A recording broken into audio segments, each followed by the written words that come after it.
Tanda-tanda ada leak. Dalam mempelajari ilmu leak, seseorang harus menyembunyikan atau merahasiakan kegiatannya itu. Karena semua itu tertuang dalam kitab atau buku suci ilmu itu.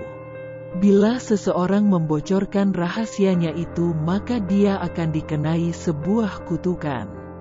Dalam hal ini mengapa orang-orang awam hanya akan bisa menerka-nerka siapa orang yang menguasai ilmu leak. Tapi bagi orang yang menguasai spiritual atau iman yang hebat dapat dengan mudah mengetahui orang yang menguasai ilmu leak.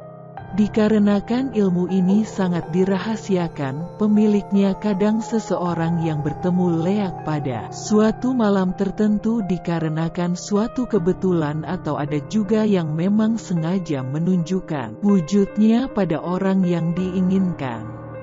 Dalam ritual merubah diri atau menggunakan ilmu leak, maka orang itu akan melindungi dirinya dengan sebuah pelindung gaib, pasirep, panangkep, sengker. Pelindung gaib ini mempunyai radius lebih dari 200 meter. Maka bila ada seseorang dalam radius ini, maka dia akan merasa takut dan mempengaruhi pikirannya untuk tidak mendekat daerah atau pusat leak itu. Bila orang yang ada dalam radius pelindung gaib ini adalah orang yang beriman, maka dia akan mendapat firasat, baik dalam bentuk pikiran atau suara aneh, sesuai dengan daya tangkap orang itu.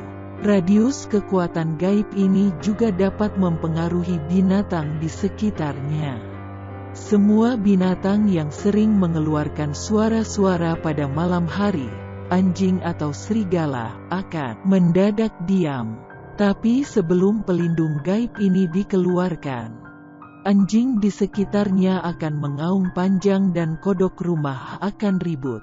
Waktu dan tempat leak. Biasanya dalam mempraktekkan atau menjalankan ilmu leak ada aturan waktu-waktu tertentu yang harus dituruti. Ini berdasarkan pakem-pakem dalam buku suci leak itu.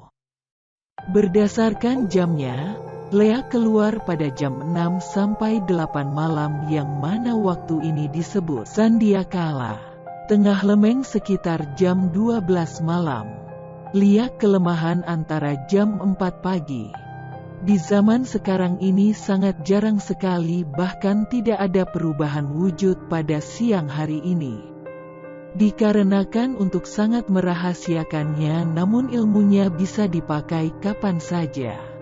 Berdasarkan hari sucinya, menurut kalender Hindu ada hari khusus pemujaan kepada dewa tertinggi, pengusaha ilmu leak, Batari Durga, yang namanya Hari Kajeng Kliwon.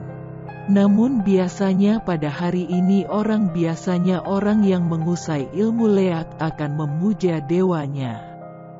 Dan sehari sebelum Kajeng Kliwon itulah para leak akan mencari atau menjalankan apa yang tertuang dalam kitab sucinya agar bisa dipersembahkan besok harinya pada hari Kajang Kliwon, dan hari ini disebut Makpak Kajang Kliwon. Makpak Kajang Kliwon adalah hari di mana sebenarnya leak itu berkeliaran. Tempat leak dalam kitab sucinya saja sudah melarang orang yang mempelajari leak untuk tidak diketahui jati dirinya oleh orang lain. Maka dalam pemilihan tempat, akan dicari tempat yang sepi, misalnya daerah kuburan, dan juga pemilihan tempat angker. Pemilihan tempat angker bertujuan agar tidak ada orang yang datang ke tempat itu. Menurut Sastra Leak, buku sucinya, ada pakem tertentu yang harus dituruti dalam pemilihan tempat.